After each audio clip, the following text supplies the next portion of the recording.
एक बार एक बहुत बड़ा बिजनेसमैन एक छोटे से गांव में जाता है।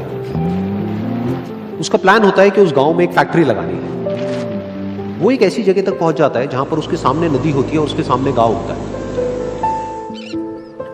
अब उसके पास में दो ऑप्शंस होते हैं, एक कि वो सड़क के रास्ते से घूम करके उस गांव तक पहुंचे जिसमें करीब करीब 8 घंटे लगेंगे क्योंकि डायरेक्ट कोई रास्ता नहीं है वहां तक पहुंचने का। दूसरा कि सिर्फ 20 मिनट में एक नाव में बैठ करके उस नदी को पार करके उस गांव तक पहुंच जाए। तो अपना टाइम बचाने के लिए उसने उस नाव में बैठने का डिसीजन लिया। वो नाव बहुत ही छोटी सी थी जिसमें एक तरफ एक आदमी बैठा था जो कि नाव चला रहा था और दूसरी तरफ ये बिजनेसमैन बैठा हुआ था। तो नाव में बैठने की थोड़ी देर बाद उस बिजनेसमैन ने उस नाव वाले से पूछा, तुझे पता है तेरी नाव में कौन बैठा है? तो नाव वाले ने बड़े ही भोलेपन से कहा हाथ जोड़ करके, नहीं साहब मुझे नहीं पता आप कौन है। तो बिजनेसमैन बोला, अरे तू अखबार नहीं पढ़ता है क्या? हर दूसरे दिन मेरी फोटो आती है अखबार में। तो नाव वाला बोला, अरे साहब मुझे कहाँ पढ़ना लिखना आता है, मैं बहुत छोटा सा था जब मेरे पिताजी गुजर गए थे, तो अपने परिवार का ध्यान रखने के लिए मैं बचपन से ही काम में लग गया और तभी मेरा स्कूल छूट गया। ये सुन करके उस बिजनेसमैन ने उसका मजाक उड़ाते हुए उसको कहा, तुझे पढ़ना लिखना तक नहीं आता है, ऐसी जिंदगी का क्या फायदा? ये सुन करके उस नाव वाले को बुरा तो लगा लेकिन उसने कुछ नहीं कहा। थोड़ी देर बाद वो बिजनेसमैन उस नाव वाले से बोला, अभी कुछ ही दिन बाद ये जो सामने तू जमीन देख रहा है, यहां पर मेरी एक बहुत बड़ी फैक्ट्री होगी जहां पर हमारे ब्रांड की मिनरल वाटर की बॉटल्स बनेगी। उस नाव वाले को बात समझ नहीं आई। उसने कहा, क्या बनेगा साहब? तो बिजनेसमैन थोड़ा सा इरिटेट होकर के बोला कि हमारे यहाँ पर पानी की बोतलें बनेंगी जो तेरे गांव में नहीं बिकेगी लेकिन शहरों में बहुत बिकती है। अरे कभी तू शहर गया होगा तो तूने देखी होगी पानी की बोतलें रखी होती है दुकानों पर। फिर वो नाव वाला बोला, अरे साहब मुझे कैसे पता होगा, मैं तो कभी इस गांव से बाहर गया ही नहीं।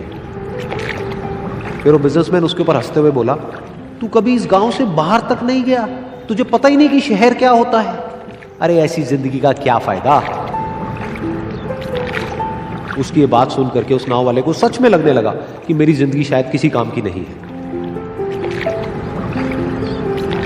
अपनी इस सोच की वजह से उसका नाव से ध्यान हटा और तभी नाव की टक्कर हो गई एक बड़े से पत्थर से, जिसकी वजह से नाव में पानी भरने लगा और नाव डूबने लगी।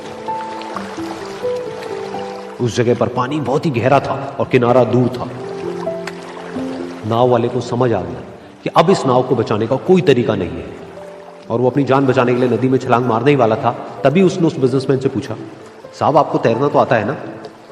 तो बिजनेसमैन घबरा करके बोला, ऐसा क्यों पूछ रहे हो, मुझे तैरना नहीं आता है।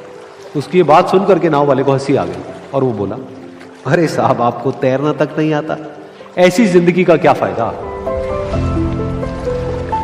ये सुन करके उस बिजनेसमैन को अपनी गलती का एहसास हुआ और वो हाथ जोड़ करके उस नाव वाले से बोला, तुम जो कहोगे मैं तुम्हें दूंगा, बस मेरी जान बचा लो।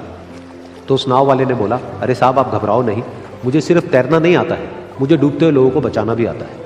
आप मुझे कस के पकड़ लो, मैं आपको कुछ नहीं होने दूंगा। और फिर उस नाव वाले ने ना सिर्फ अपनी बल्कि उस बिजनेसमैन की भी जान बचाई। तो इस कहानी से हम एक बहुत बड़ी सीख ले सकते हैं कि हमें जिंदगी में कभी भी किसी का भी मजाक नहीं उड़ाना चाहिए या उसको अपने से कम नहीं समझना चाहिए, क्योंकि हमें नहीं पता कि हमें कब, कहां, कैसे, किसकी जरूरत पड़ जाए।